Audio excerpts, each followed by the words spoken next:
Telugu Desam party Telugu Dandupalyam పార్టీగా మారిపోయి మహిళల్ని ఏ విధంగా వేధిస్తుంది అనేది మరో ఉదంతం బయటకు వచ్చింది.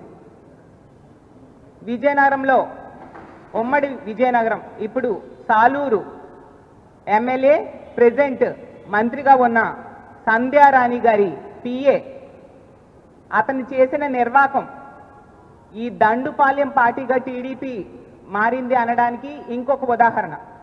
ఎందుకంటే ఎంత దారుణంగా ఒక మహిళని, ఒక ప్రభుత్వ ఉద్యోగిని అతను వేధించాడో ఆవిడ ప్రత్యక్షంగా టీవీల ముందుకొచ్చి చెప్పింది అంటే ఎలాంటి దుర్మార్గకరమైన పరిస్థితులు ఈ రాష్ట్రంలో నెలకొని ఉన్నాయో అర్థం చేసుకోవచ్చు. ఈ కూటమి ప్రభుత్వం అధికారంలోకి వచ్చాక మహిళలకి రక్షణ లేదు, అది సరికదా, ఈ రక్షణ లేకుండా చేస్తున్నది, మహిళల్ని వేధిస్తున్నది, మహిళల మీద అత్యాచారాలు చేస్తుంది, మహిళల మీద హత్యలు చేస్తుంది, ఎక్కువగా తెలుగుదేశం పార్టీ నాయకులే ఉన్నారనడానికి ఇంకొక ఉదాహరణ ఈ మంత్రి గారి పిఏ సతీష్ ఉదంతం. ఎంత దారుణం అంటే ఆ మహిళ ఫిర్యాదు చేస్తే ఆమెకు అండగా నిలవాల్సిన మంత్రి గారు ఆ పిఏకు అండగా నిలబడి ఈరోజు సభ్య సమాజం సిగ్గుపడేట్టుగా వ్యవహరించారు. అసలు ఒక మంత్రి అయ్యుండి, అది ఆవిడ ఒక మహిళా మంత్రి అయ్యుండి, అది కూడా ఒక స్త్రీ శిశు సంక్షేమ శాఖ మంత్రి అయ్యుండి మహిళలకు అండగా నిలబడాల్సింది పోయి తన పిఏని వెనకేసుకొస్తూ అతనికి సపోర్ట్ చేస్తూ అతనికి అండగా ఈరోజు నిలబడ్డారు. ఎంత సిగ్గుచేటు! అసలు ఆవిడ స్త్రీ శిశు సంక్షేమ శాఖ మంత్ర లేదా స్త్రీల వేధింపుల శాఖ మంత్ర నేను అడుగుతూ ఉన్నాను. ఇంత దారుణంగా దిగజారిపోయే వ్యవస్థలేంటి ఈ కూటమి ప్రభుత్వం అధికారంలోకి వచ్చాక నేను అడుగుతూ ఉన్నాను. ఆ అమ్మాయికి మంత్రి పిఏ పక్కలోకి రావాలని వేధించడమే కాకుండా ఆమె దగ్గర డబ్బులు తీసుకొని మళ్ళీ తిరిగి ఇమ్మని చెప్తే ఆమెకి లైంగికంగా వేధింపులు గురి చేయడమే కాకుండా తెలుగుదేశం పార్టీ నాయకులు పక్కల్లోకి కూడా రావాలనేసి ఆమె మీద ప్రెషర్ పెట్టడం ఎంతవరకు సమంజసం? ఆమె పోలీసులకు కంప్లైంట్ ఇచ్చింది, పోలీసులు పట్టించుకోలేదు. ఎందుకంటే మంత్రి గారి పిఏకి మంత్రి గారి అండుంది కాబట్టి పోలీసులు పట్టించుకోలేదు. పోనీ మంత్రి గారికి కంప్లైంట్ ఇచ్చింది, ఆవిడైనా పట్టించుకున్నారంటే పట్టించుకోలేదు సరికదా. ఆమె మీద ఈ మహిళ మీద కక్ష సాధింపు ధోరణిగా వ్యవహరిస్తూ రూరల్ ప్రాంతానికి ట్రాన్స్ఫర్ చేసేయడం జరిగింది. అసలు నిజంగా ఎంత సిగ్గు చేటు! ఒక మహిళ ఉండి ఆవిడ ఈ విధంగా ప్రవర్తించడం. సంధ్యారాణి గారు, మిమ్మల్ని అడుగుతున్నాను, మాట్లాడితే ఉపన్యాసాలు ఇస్తారు మైకుల ముందుకొచ్చి, ఇదేనా మీ సభ్యతా సంస్కారం? మీ పార్టీ ఇదేనా మీకు నేర్పించింది అని అడుగుతున్నాను. ఈరోజు తీసుకుంటే డబ్బులు తీసుకొని మోసం చేసింది సంధ్యారాణి గారి పిఏ. అలాగే డబ్బులు ఇమ్మని అడిగితే పక్కలోకి రమ్మని వేధించింది సంధ్యారాణి పిఏ. అలాగే తీసుకుంటే లొంగలేదని సాలూరు నుంచి గుమ్మలక్ష్మీపురంకి బదిలీ చేయించింది సంధ్యారాణి పిఏ. నా దగ్గరికే కాదు, తెలుగుదేశం పార్టీ నాయకులు అలాగే నాయకురాల పిల్లల దగ్గరికి కూడా రమ్మని వేధించింది సంధ్యారాణి పిఏ. అంటే ఇన్ని రకాలుగా క్లియర్గా కనిపిస్తుంది, అన్ని సాక్ష్యాలు ఉన్నాయి. ఆ అమ్మాయి అయితే ప్రతి సందర్భంలో కూడా చూసాం మనము, సాక్ష్యాలతో సహా వివరిస్తూ ఉంది. అయినా కూడా ఇంత దారుణంగా రక్షణ కల్పించలేని అసమర్థ ప్రభుత్వం ఈరోజు నడుస్తూ ఉంది. ఆవిడ పోలీసులకి, సంధ్యారాణి గారికి కంప్లైంట్ ఇవ్వడమే కాకుండా లోకేష్ గారికి కూడా కంప్లైంట్ ఇవ్వడం జరిగింది. అయినా ఎటువంటి చర్యలు ఈ నిందితుడైన సతీష్ మీద తీసుకొని పరిస్థితి మనం చూస్తూ ఉన్నాం. తిరిగి ఈమెకి వేధింపులు. మేము మొదటి నుంచి చెప్తూ ఉన్నాం, ఈ కూటమి ప్రభుత్వం అధికారంలోకి వచ్చాక మహిళలకి రక్షణ లేదు. ప్రతి సందర్భంలో కూడా మహిళల మానాలు ప్రాణాలు గాల్లో దీపాల్లా ఉన్నాయి. అంత దారుణమైన పరిస్థితులు నెలకొని ఉన్నాయి. అయినా కూడా చాలా నిర్లక్ష్యంగా మహిళల రక్షణ విషయంలో ఈ కూటమి ప్రభుత్వంలో పెద్దలు వ్యవహరిస్తూ ఉన్నారు. మాట్లాడితే చంద్రబాబు నాయుడు గారు అంటారు, మహిళల మీద ఎవరైనా చేయి వేస్తే అదే చివరి రోజు అని. చంద్రబాబు నాయుడు గారు ఇంత పెద్ద సంఘటన జరిగింది, ఒక మహిళా మంత్రి పిఏ ఈ విధంగా చేశాడు అని సాక్షాత్తు ఒక మహిళ ప్రూఫ్స్తో సహా చూపిస్తూ ఉంటే మీరెందుకు చర్యలు తీసుకోవట్లేదు? ఆ పిఏని తక్షణమే అరెస్ట్ చేయించాల్సిన బాధ్యత ఒక ముఖ్యమంత్రిగా మీ చేతుల్లో లేదా? అలాగే ఇలాంటి తప్పుడు పని చేసిన వాడికి సపోర్ట్ చేసిన మంత్రిని బర్తరఫ్ చేయాల్సిందిగా ముఖ్యమంత్రి గారికి మేము కోరుతూ ఉన్నాము. అలాగే పవన్ కళ్యాణ్ గారు ఎందుకండి మీరు ప్రతి సందర్భంలో కూడా డైలాగులకే పరిమితం అవుతూ ఉన్నారు? మాట్లాడితే మహిళల్ని ఎవరైనా వేధించినా వాళ్ళ మీద చెయ్యి వేసినా తాట తీస్తానని చెప్తారు పవన్ కళ్యాణ్ గారు.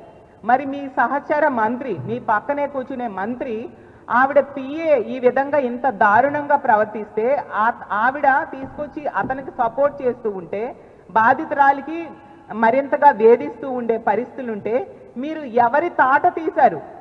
మీ తోటి మంత్రి తాట ఎప్పుడు తీస్తారు? ఆ పిఏ తాట ఎప్పుడు తీస్తారు పవన్ కళ్యాణ్ గారు అని నేను అడుగుతూ ఉన్నాను. లోకేష్ గారు అయితే గౌరవం గురించి చాలా చాలా ట్వీట్లు చేస్తూ ఉంటారు. లోకేష్ గారు మీకు స్వయంగా ఆ బాధిత మహిళ కంప్లైంట్ ఇవ్వడం జరిగింది. మీరు ఏ చర్యలు తీసుకున్నారు? మీరు ఓన్లీ మాటలకే పరిమితమా? చర్యలు తీసుకోరా? చేతల్లో చూపించరా? మహిళల రక్షణకు మీకు పట్టదా అని నేను అడుగుతూ ఉన్నాను. హోంమంత్రి గారు సంధ్యారాణి గారు ఆవిడ బెస్ట్ ఫ్రెండ్స్. మరి హోంమంత్రి గారు మీరు ఏ చర్యలు తీసుకున్నారు? మీ తోటి మంత్రి పిఏ ఇంత దారుణంగా వ్యవహరించాడు. ఒక బాధిత మహిళ, ఒక ప్రభుత్వ ఉద్యోగి ఇలా పబ్లిక్లోకి వచ్చి తన బాధను చెప్పుకుంది, పోలీసులు కంప్లైంట్ తీసుకోలేదు, అలాగే మంత్రి గారికి కంప్లైంట్ ఇస్తే మరింత వేధింపులు ఎక్కువయ్యాయి, లోకేష్ గారి ఆఫీస్ కూడా కంప్లైంట్ ఇచ్చాము, ఎవరు చర్యలు తీసుకోవట్లేదని చెప్తూ ఉన్నారు కదా. మరి హోంమంత్రి గారు ఇన్ని ప్రెస్ స్టేట్మెంట్స్ ఇస్తారు, డైలాగ్స్ చెప్తూ ఉంటారు, మరి మీరు ఎందుకు ఈ విషయంలో చర్యలు తీసుకోలేదు హోంమంత్రి గారు అని నేను అడుగుతూ ఉన్నాను. అంటే మీరు ఓన్లీ మాటలకే తప్ప చేతల్లో మహిళల రక్షణ అనేది గాలికి వదిలేశారనేది మరొకసారి నిరూపించబడింది. తక్షణమే ఈ పిఏను అరెస్ట్ చేయాల్సిన బాధ్యత ముఖ్యమంత్రి గారి మీద, హోంమంత్రి గారి మీద ఉందని తెలియజేస్తూ ఉన్నాను. అలాగే ఈ మంత్రిని సంధ్యారాణి గారిని బర్తరఫ్ చేయాలి ముఖ్యమంత్రి గారు. అలాగే కేసు పెట్టినా కూడా కనీసం స్పందించకుండా, పట్టించుకోకుండా నిర్లక్ష్యంగా వ్యవహరించిన పోలీసుల్ని కూడా వెంటనే సస్పెండ్ చేయాల్సిన బాధ్యత ముఖ్యమంత్రి గారి మీద ఉంది. ఈ పిఏని అరెస్ట్ చేయడమే కాకుండా ఆ మహిళకు రక్షణ కల్పించాల్సిన బాధ్యత కూడా ప్రభుత్వం మీద ఉందని తెలియజేస్తూ ఉన్నాను. ఇంత దారుణంగా ఈ కూటమి ప్రభుత్వం అధికారంలోకి వచ్చాక మహిళల రక్షణ గాలికి వదిలేశారు కాబట్టి ఈరోజు ఈ లా అండ్ ఆర్డర్లో మన రాష్ట్రం 36వ స్థానానికి దిగజారిపోయింది. ఈ కూటమి ప్రభుత్వం అధికారంలోకి వచ్చాక రోజుకి 70-80 కేసులు మహిళల మీద అఘాయిత్యాలు జరుగుతున్నట్టుగా నమోదవుతూ ఉన్నాయి. గంటకు 3-4 సంఘటనలు నమోదవుతూ ఉండే పరిస్థితి ఈరోజు మనం చూస్తూ ఉన్నాము. ఈ కూటమి ప్రభుత్వం అధికారంలోకి వచ్చాక ఈ 18 నెలల్లో తీసుకుంటే 4% ఓవరాల్ క్రైమ్ ఎగ్నెస్ట్ ఉమెన్ పెరిగింది. అలాగే మహిళల మీద రేపులు 9% పెరగడం జరిగింది. గంజాయి, డ్రగ్స్, మద్యము వినియోగము తీసుకుంటే 31% పెరిగింది. ఇంత దారుణమైన సంఘటనలు మనం చూస్తూ ఉన్నాం ఈ కూటమి ప్రభుత్వం అధికారంలోకి వచ్చాక. అసలు మొన్న ఆ బిఎన్ఎస్ యాక్ట్, బిఎన్ఎస్ఎస్ యాక్ట్ వాళ్ళు ఎంత బాగా ఏ రాష్ట్రాల్లో అమలు చేస్తున్నారు అన్న దాని మీద సర్వే చేసినప్పుడు మన రాష్ట్రం చిట్ట చివరి స్థానం 36వ స్థానానికి రావడానికి కారణం ఏంటంటే, యాక్చువల్గా వాళ్ళు సర్వే చేసింది ఏంటంటే, ఒక బాధితుడు కంప్లైంట్ ఇచ్చినప్పుడు వెంటనే డేటాని ఎంతవరకు అప్లోడ్ చేస్తున్నారు, అలాగే సీన్ ఆఫ్ ఎఫెన్స్ ఉంటుంది, ఆ దానిని వెంటనే అప్లోడ్ చేయాలన్నమాట. కానీ మన రాష్ట్రంలో ఆ డేటాను అప్లోడ్ చేయట్లేదు. ఎందుకంటే మన రాష్ట్రంలో తీసుకుంటే అక్రమ కేసులు, తప్పుడు కేసులు పోలీసులతో పెట్టిస్తూ ఉన్నారు నాయకులు. దానివల్ల ఇలా డేటా వెంటనే అప్లోడ్ చేస్తే అక్రమ కేసులు పెట్టడం అవ్వదు కాబట్టి వెంటనే డేటాని పోలీసులతో అప్లోడ్ చేయించట్లేదు. అందువలన ఈరోజు మనము ఇంత దారుణంగా 36వ స్థానానికి దిగజారిపోయాము. ఇన్ని సంఘటనలు జరుగుతున్నా ఇంకా ఈ ప్రభుత్వానికి బుద్ధి రావట్లేదు సరికదా. ఈ మహిళల మీద జరుగుతున్న అఘాయిత్యాలు ప్రతి సందర్భంలో కూడా తెలుగుదేశం పార్టీ నాయకులే బయటకు వస్తూ ఉండే పరిస్థితి. మరి మీరు అధికారంలోకి వచ్చాక కనీసం మహిళలకు రక్షణ కూడా కల్పించలేరా అని నేను అడుగుతూ ఉన్నాను. ఈరోజు రాష్ట్రంలో మద్యము, గంజాయి, డ్రగ్స్ ఏరులై పారుతూ ఉండే పరిస్థితి కూటమి ప్రభుత్వం అధికారంలోకి వచ్చాక. ఈ మద్యంలో నకిలీ మద్యం కూడా విచ్చలవిడిగా దొరుకుతూ ఉండే పరిస్థితి మనం చూస్తూ ఉన్నాము. మహిళల రక్షణ కోసం ఏ రోజు కూడా ఏ క్యాబినెట్ మీటింగ్లో కూడా చర్చ చేయని పరిస్థితి మనం చూస్తూ ఉన్నాం. గతంలో జగన్మోహన్ రెడ్డి గారు ముఖ్యమంత్రిగా ఉండేటప్పుడు ఒక దిశ వ్యవస్థను తీసుకొచ్చారు, దిశ యాప్ని తీసుకురావడం జరిగింది. 1,30,00,000 మంది మహిళలు ఈ దిశ యాప్ని డౌన్లోడ్ చేసుకోవడమే కాకుండా ఎంతో మంది రక్షణ పొందడం జరిగింది దాని ద్వారా. మరి దాని కాపీ కొడుతూ వీళ్ళు శక్తి యాప్ అంటూ ఏదో తీసుకొచ్చారు. ఇలా డైరెక్ట్గా పోలీస్ స్టేషన్కి వెళ్ళి, అలాగే మంత్రి గారి దగ్గరికి వెళ్ళి, లోకేష్ గారి దగ్గరికి వెళ్ళి కంప్లైంట్ ఇచ్చినా రక్షణ లేకపోతే ఇంకా శక్తి యాప్ ఏం పనిచేస్తుంది? అదే జగనన్న టైంలో మా దిశ యాప్ ద్వారా ఎంతో మంది మహిళలు రక్షణ పొందడమే కాకుండా అసలు దిశ చట్టాన్ని ఇక్కడ అసెంబ్లీలో ఆమోదం చెందించి కేంద్రం దగ్గరికి పంపిస్తే అక్కడ పెండింగ్లో ఉన్న అందులో ఉన్న అంశాలన్నింటినీ కూడా ఈ రాష్ట్రంలో అమలయ్యేట్టుగా వ్యవస్థను తీసుకురావడమే కాకుండా ప్రతి నెల కూడా ఈ మహిళల రక్షణ కోసం జగనన్న మీటింగ్స్ పెట్టేవారు, అలాగే రివ్యూలు చేసేవారు, పోలీసులకి డైరెక్షన్స్ ఇచ్చేవారు. మహిళలకు రక్షణకు పెద్దపీట వేయడం జరిగింది. తన సొంత అన్న ముఖ్యమంత్రి అయితే ఎలా ఉంటుందో అంత చక్కటి రక్షణ ఈ రాష్ట్రంలో మహిళలు పొందేవారు జగనన్న ముఖ్యమంత్రిగా ఉండేటప్పుడు. ఈరోజు మహిళలకి ఇచ్చిన ఏ ఒక్క హామీ అమలు చేయలేదు సరికదా. మహిళల రక్షణ ఈ విధంగా గాలి కొదిలేసి వీళ్ళు ఈ విధంగా వ్యవహరించడం ఎంతవరకు సమంజసం? దీన్ని మేము తీవ్రంగా ఖండిస్తూ ఉన్నాము. ఆ బాధిత మహిళకు అండగా మా వైఎస్ఆర్ కాంగ్రెస్ పార్టీ ఉంటుంది. ఆ మహిళ రక్షణ కోసం ఖచ్చితంగా ప్రభుత్వం చర్యలు తీసుకోవాలి.